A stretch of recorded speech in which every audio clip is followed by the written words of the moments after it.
hate blacks. It's not just a myth.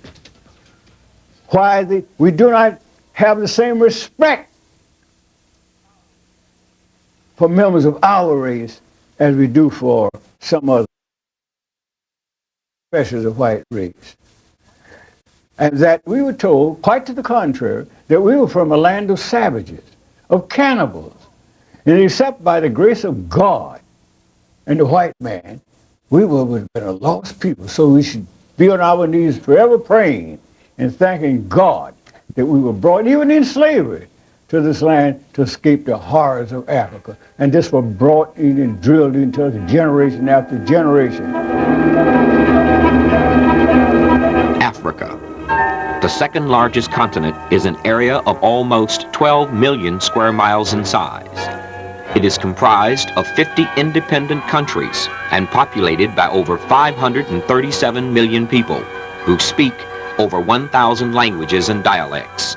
For eons, Africa's wealth has been a magnet that has attracted the entire world. The continent has been plundered for its vast mineral and human resources. Traditional historians have viewed this land as one of primitive savages who slept through the millennia, contributing little to the cultural legacy of mankind. The facts, however, tell a different story. Scholars and scientists now concede that Africa is the birthplace of mankind. Africans were the first builders of civilization. They discovered mathematics, invented writing, developed sciences, engineering, medicine, religion, fine arts, and built the Great Pyramids, an architectural achievement which still baffles modern science. What caused the cradle of the world's oldest and greatest civilizations to crumble, leaving in its wake a people who are exploited, oppressed, and economically underprivileged? In a moment, Africa's downfall.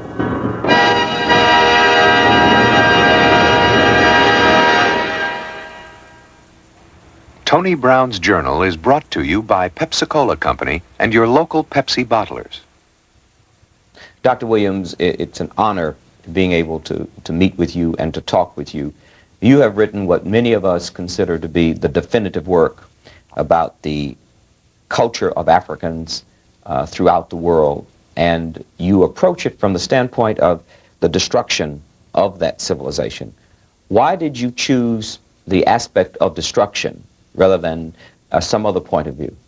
The aspect of destruction was emphasized for the reason that it was quite clear that the black people in America seemed to be generally unaware that they had a history, that they were told that they had achieved nothing. They were told... This man says the true facts are to be found in a more thorough and honest look at history. After Dr. Chancellor Williams, a native of Bennettsville, South Carolina, received his doctorate in history and sociology, he studied psychology, anthropology, archaeology, and economics. He also taught Arabic history and worked as a professor of history at Howard University for 29 years.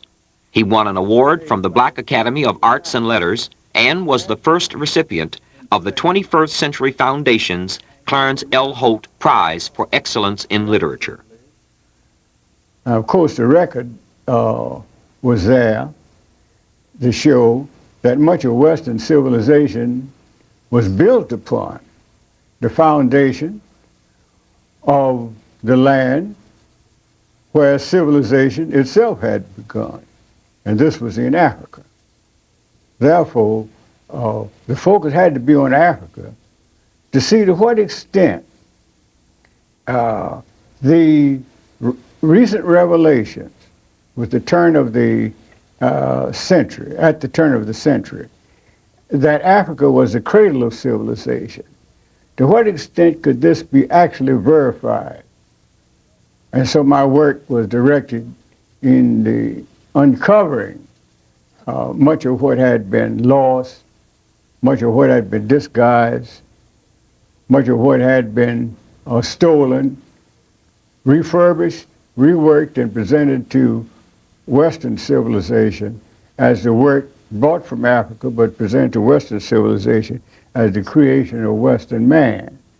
Dr. Chancellor Williams spent 16 years writing his book, and although a piece of extraordinary research, he considered it a greater miracle that he was able to get it published. Plagued by a chronic lack of funds and turned down by his academic associates and all other sources, Dr. Williams mortgaged his home. Then another obstacle arose. Due to his rapidly failing eyesight, he was forced to abandon his earlier plans for an expanded 3-volume work and had to settle for a condensed version of his research into a single volume, the book we now know as The Destruction of Black Civilization, Great Issues of a Race from 4500 BC to 2000 AD. What did you find out about ancient African civilizations? Well, to begin with, I found out that ancient African civilization was, first of all, the beginning of civilization. I found out that there could be no record found anywhere that antedates the advanced civilization of Africa. And this was the finding of European and other scholars. And they were now gradually admitting it, and when the evidence became overwhelming, the question arose, could Africans have achieved all this? Could Africans have achieved this remarkable work in architecture that could be traced back for thousands of years before Christ, before Western civilization had even started? Could Africans have done this? Could Africans have achieved this high advance in mathematics, in physics, in chemistry, in medicine, and so forth? I mean, many of the things we now glorify as modern. Take the Washington Monument, for example, which is an exact duplication of ancient African architecture, which is well known. And most of the columns we see on these stately columns on buildings, which the Greeks, in studying in Africa, are borrowed from the Africans, remodeled them at Doria, at Corinth, and so forth, gave these columns the name of the cities in which they remodeled them, and gave them a Greek character. They really didn't do much changing. They merely removed the Africa and the canthus leaf at the column and modified, but otherwise it was substantially the same as African. Dr. Williams, were there ever laws and rules that governed the entire continent of Africa? There were laws and rules that governed the entire continent in the same sense that you have the same system of laws and rules that which govern a whole people without the same time having a single government, a single state spreading over a whole continent, the second largest in the world. In other words, I'm saying that while Africa, in contradistinction to being a country, was the second largest continent on earth, and while the African people at one time in history occupied the whole continent, and while they were one people in their general culture, in their general religion, with certain modification, in their general social laws, in their general legal system, right on down the line, in almost every avenue you could find that there was this kinship. The only thing that they fundamentally different, or where they fundamentally differed, was where, of course, when they divided up and formed separate states, or withdrew, or to form separate societies, and developed different languages from the segmentation or separation from what had been a larger language group, so that there's no problem at all in understanding that you had one people occupying the continent without being under one single state. Dr. Williams, based on your research of history, is it accurate that democracy was born in Greece? No, democracy was not born in any one place. The record, as I indicate in this discussion on the chapter dealing with the African Constitution, birth of democracy, meaning birth of democracy in Africa, I made it quite clear that democracy was a system that was natural among the ancient peoples in all stages of development. Even the most primitive societies had their chiefs generally elected, and the chiefs were generally subject to the will of the group. So it was nothing unusual about the head of the society being subject to the will of the tribe, which was one of the early forms of social organization. The family, the clan, the tribe, the nation is the progressive step. So that in Africa, you will find that back to times immemorial, they had their own system of democracy. And it was this same system which could be found in every part of the African continent. The same fundamental laws, the same fundamental custom. No matter whether they were 5,000 miles apart, no matter whether the group had never come across the other group, they had the same system. That's why we know that we were dealing with substantially one people. So that democracy then was so long, so many thousands of years before Greece, that the mention of Greece in connection with where democracy began could only bring smiles to the face of any scholar who has really studied world history. What were some of the specific African cultures, civilizations? These civilizations, I refer to them, of course, generally as the great kingdoms and the great or the empires that existed all over the continent of Africa. To the south, perhaps the greatest, at least one of the greatest, was the empire of monumental, of which the present Zimbabwe is a part of what was once a much larger empire. And then, of course, those empires of Mali and of Ghana, ancient Ghana, and of Shanghai, and of the Marsi states, and so on. Yet many of these countries had started in a period long before Christ was born.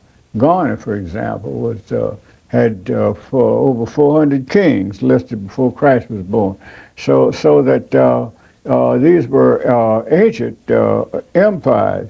The most important thing here, though, to note about these empires and our last name is that all the people in America, all the blacks or Africans in America, came from this area of great nations, of a great educational system, where the greatest university of the time in which these slaves were being brought to America still was flourishing in its glory. That is, of course, the University of Sankor. The great civilizations in Nigeria, all of these were advanced cultures. So these people didn't come as they were told and came to believe after they had lost memory of their homeland by the system of not allowing people of the same language group to be sold to the same plantation, but scattering them all over the South so that you wouldn't form a power base by having a lot of Africans speaking the same language. So this helped by this breakdown of intercommunication among themselves, helped them to lose memory. But we were told, quite to the contrary, that we were from a land of savages, of cannibals. And except by the grace of God and the white man, we would have been a lost people. So we should be on our knees forever praying and thanking God that we were brought, even in slavery, to this land to escape the horrors of Africa. And this was brought in and drilled into us generation after generation. Until even today, after we're going through from the kindergarten through graduate school, the majority of blacks today reject the idea of being called an Afro-American. Dr. Williams, if all of the things you say are true, if Africans had such advanced civilizations, hundreds of kings and one African kings in one kingdom before Jesus Christ was born, how did Africans worldwide and Afro-Americans get in the shape they're in? How did these great kingdoms, this great civilization, fall to civilizations that didn't come along until thousands of years after theirs were already established? Well, it wasn't done overnight. Their great empires were built through their industry, through their enterprising, through their industry in so many fields. And the whole societies, as I point out in the book, in practice all of them, were organized in lodges. This is where the organization of workers, but they regard themselves as craftsmen. And each working group, whether it's building boats, or whether they were stone masons or brick masons, or whether they were carpenters or whatnot, each craft was organized into a lodge. In fact, the educational system was similarly organized on a basis of three levels. And so you had a society that went in for production. The people who were specialized in growing rice or cotton or peppers or what have you did so not as Africans do today. Africans hardly get Africans generally today to go beyond the subsistence level. Just enough for themselves, as though they're scared to produce a surplus for export and to sell to areas which do not produce the same things which they produce, and buy from the other people the things which the other people produce and which they don't have, which is trade, which is progress, which is the basis of wealth worldwide. See what they're talking about, Reaganism and that sort of stuff. There isn't anything new. The Africans were doing that tens of thousands of years ago, a system of life. So they had regular trading posts established in different villages in other countries. They had trading routes that crossed the Sahara into other lands with merchandise, camels loaded with merchandise of spices, whatever the people produced. They were an industrious people. And they sold, and they would import as well as export. And this is what made them great. I try to emphasize that when you talk about the great African empires, they didn't just become great overnight, just great. No, they became great by doing specific things. They were great people. They were an industrious people. They were builders. They were producers. The whole nation was fired to produce, and they were rewarded for their work. And so they built cities and so forth and so forth. And so this is why you had this great system of nation building becoming so mighty. Now, why did they fall? They fell when this began to decline internally, and when the external forces, over centuries of effort, finally gained the day. These nations had strict laws, barring foreigners from coming to the interior. Then the same system of gradually settling around the borders, that is foreign traders, and supposed to be traders, but most of them were geographers and others representing foreign, would establish little trading posts, just ask for permission to establish trading posts on the border. We don't want to come in, we just want to do business with you. We want to sell you what we have, we want to buy some of what you have. Well, the Africans were great traders, always great traders. So that was one of the weaknesses. They allowed them to settle along the borders, for one thing. The second thing that happened, and this went on, as I point out in the destruction, for several thousand years before the certain countries were finally taken. And when they were taken, like Egypt, look how many times Egypt was taken and retaken. You say blacks gave up Egypt. Are you saying the Egyptians were black? Of course the Egyptians were black. The name comes from the name itself, has an origin in the name of a black king. So that it became, the Egyptians were black until it became otherwise. They're not black today, and they're just like those who occupy the northern part of the Sudan are not black today. They are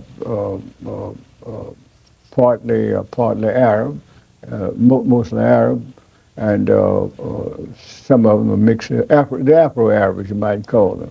You spend quite a bit of time in your book describing the ancient civilization of Ethiopia. What is it you find important about that civilization? Well, the ancient civilization of Ethiopia was the civilization of what we're now talking about when we talk about that whole stretch of land from the Mediterranean to the source of the Nile, which was ancient Ethiopia. So Egypt was nothing but what we call Egypt now, which was Chem, before the name was changed, was nothing but a northern province of the Ethiopian Empire. You have a chapter here, Ethiopia's oldest daughter, Egypt. And I'd like to read you a statement you made and get you to comment on it. You say, the melting pot of the races began around the northern perimeter. The end result was always the same. The blacks were pushed to the bottom of the social, economical, and political ladder, whenever and wherever the Asians and their mulatto offsprings gained control. Why is that? Why with this advanced African civilization, when they interfaced with members of other groups, why did the members of that civilization always end up on the bottom of the ladder? We have always been, as I repeatedly point out, the race of brotherhood seekers. We have been the one who forever have carried on the drive for brotherhood with other people. They have never sought brotherhood with us, never, except for expediency, where they saw an opportunity to play the role of big brother for a while they gain effective control. Now, they're cunning, you see. They study us, and they know this. They have certain basic advantages. They can easily win our confidence, first of all, because Africa, the whole continent of Africa, was known as the land of the religious people. We didn't start all this religion in America, you know, being more religious than the whites. No, this is an African characteristic. We were known from ancient times as the land of the spiritual people, the land of the gods, because we were so religious. The blameless people, Homeless wrote. We were so religious. So this must be kept in mind in this general appraisal. How significant was the oral historian in the reconstruction of African history?